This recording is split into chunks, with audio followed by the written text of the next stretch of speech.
biyaheng Morocco ang phenomenal Aldab love team para sa isang magazine pictorial. Excited na ako. Ngayon mo si Mengay, pero I'm following. Dahil maghiwalay bumiyahe ang dalawa, si Alden tila may sepans o separation anxiety sa kapareha. Kasama naman ni May na ang kanyang mommy Mary Ann sa biyahe.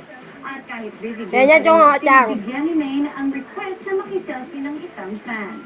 Ipinasilip din ang private class seat ni Mengay sa airplane. Full course naman ang buong team ng Gloss Magazine para sa magiging photoshoot ng Aldab na ilalabas sa October. Wali siya.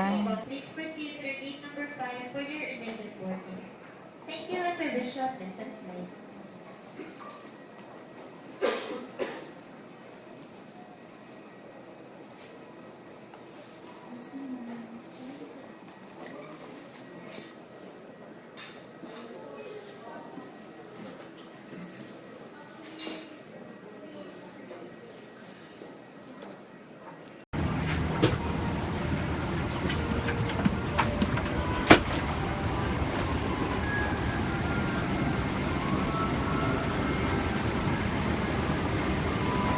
Mag-artist sa loob, sa isip lang namin.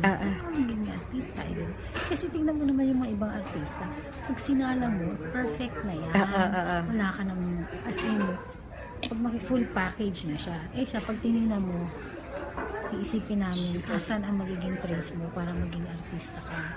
Diba? Dapat meron kang something eh, diba? Eh yun pala yung something na nakatago pala yun, hindi pa nilalabas. Kaya hindi namin makita. Hindi namin totaling makapture. Ito pala siya. Ito pala yung tinatago niya para maging stepping stone niya sa pagiging. Hello guys, we're now boarding for Doha. First layover before heading to Casablanca. I'm excited na ako. Nauna na si Mengay, pero I'm following. This is it guys.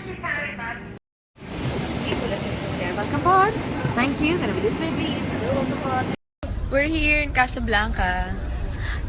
Ang sorty-sorty ko talaga. Hi! We're here in Casablanca! Ang lamig, grabe. Sobrang lamig. Hi!